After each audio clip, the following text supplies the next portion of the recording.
In this video, we're going to talk about the span of a set of matrices. The problem is to find the general form of the span of these two matrices here. So first of all, let's remember that the span is the set of all linear combinations of these two matrices. So the span would contain matrices that look like C1 times the first matrix plus C2 times the second matrix. Okay, so this matrix here, that would be in the span. And what we're going to do is we're going to say let this matrix here equal the matrix ABCD. And the idea is to try to figure out some conditions on ABCD.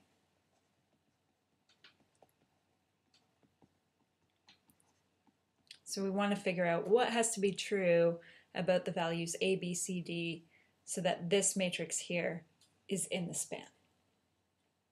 All right, well, we'll start by setting up the augmented matrix for this system. We'll take C1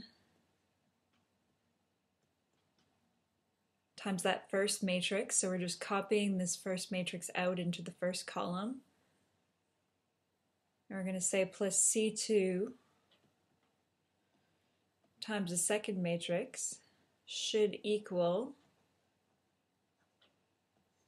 the matrix ABCD. And our goal is to get this matrix into row echelon form. Once we've done that, we should be able to figure out the conditions on ABCD. So probably easiest if we get a 1 in the upper left-hand corner. Easiest way to do that would be to swap the top and bottom rows.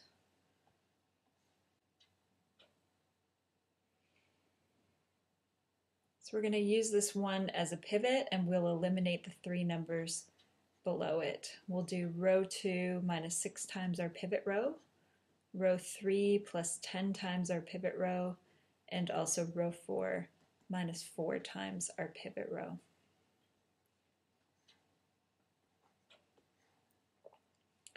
Row 2 minus 6 times our pivot row is going to give us 0, negative 15, and I should have left myself a little bit more space because we're going to have some big expressions to write over on the right side. So we'll have b minus 6d. In the third row, row 3 plus 10 times row 1, we'll have 0, 25, c plus 10d. And in the bottom row, if we go row 4 minus 4 row 1, we'll have 0, negative 7, and a minus 4d.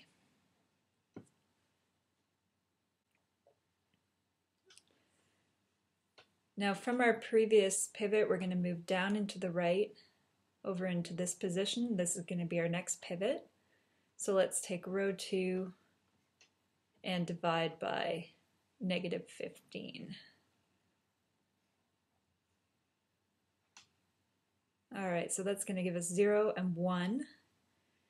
And we're going to try to simplify b minus 6d over negative 15. I think it might be a little bit easier to split this into 2 fractions and call it minus b over 15 plus 6/15 of d, and we could simplify that fraction. Let's make it minus b over 15 plus, if we divide top and bottom here by 3, we'll have 2/5 d.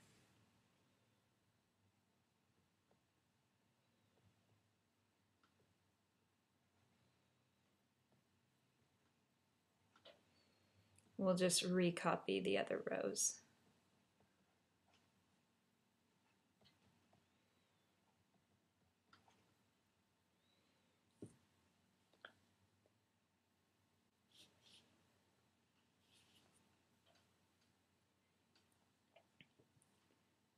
So I just recopied our matrix from the previous screen, and we're going to now use this 1 to eliminate the entries below it. Remember, we're just aiming for row echelon form, so we don't need to worry about eliminating the 2 up at the top of the second column. So let's take row 3 minus 25 times our pivot row, and at the same time we can do row 4 plus 7 times our pivot row.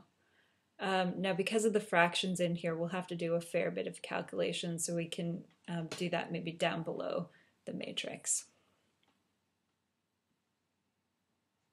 Top 2 rows are going to stay the same, so I'll just recopy those.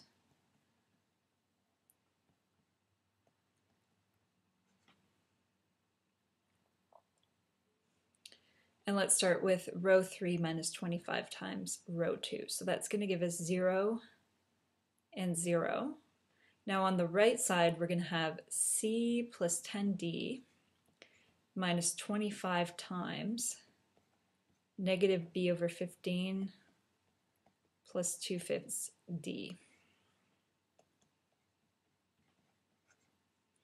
So that's going to give us C plus 10D plus 25 over 15 times B minus 50 over 5D. Okay, well let's notice that negative 50 over 5, that's the same thing as negative 10. So this is minus 10D, this is plus 10D. These guys are going to cancel out. And the other thing we could do is we could just simplify this fraction here. So dividing top and bottom by 5, this second term here is going to turn into 5/3 B. So this is C plus 5/3 B, and that's what we're going to write in the right-hand side here. All right, so that looks good. And now on to the bottom row. If we go row 4 plus 7 times row 2, that's going to give us 0, 0, and we'll need to do a bit of extra work here to figure out this entry on the right side. So we'll be doing A minus 4D plus 7 times minus B over 15 plus 2/5 D. So that'll be A minus 4D minus 7/15 of B plus 14/5 times D. Okay, now we've got 2 D terms here, so if we wanted to create a common denominator, we could look at this second term here. Instead of calling it minus 4D, we could call it minus 20/5 of D.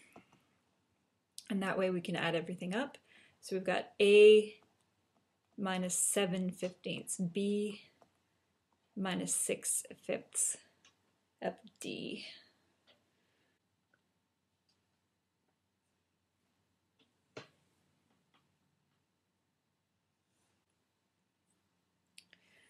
So we have now got our matrix into row echelon form.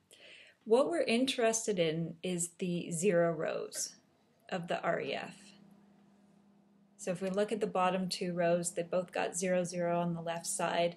And in order for this system to have a solution, in order for this system to be consistent, we're going to need these quantities on the right-hand side to also be 0. So in other words, we need C plus 5/3 B to equal 0, and we also need A minus 7/15 B minus 6/5 D to equal 0. All right, so the general procedure is to look at any 0 rows in your REF. Each of those 0 rows is going to lead you to a condition on your variables.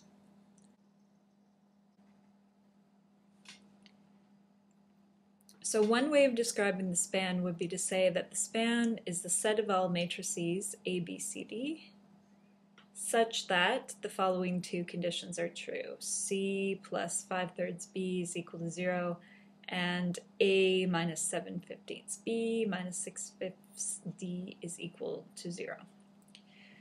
Now personally, I prefer to write this a little bit more explicitly. And to get a nicer looking answer, we are unfortunately going to have to do a little bit more algebra.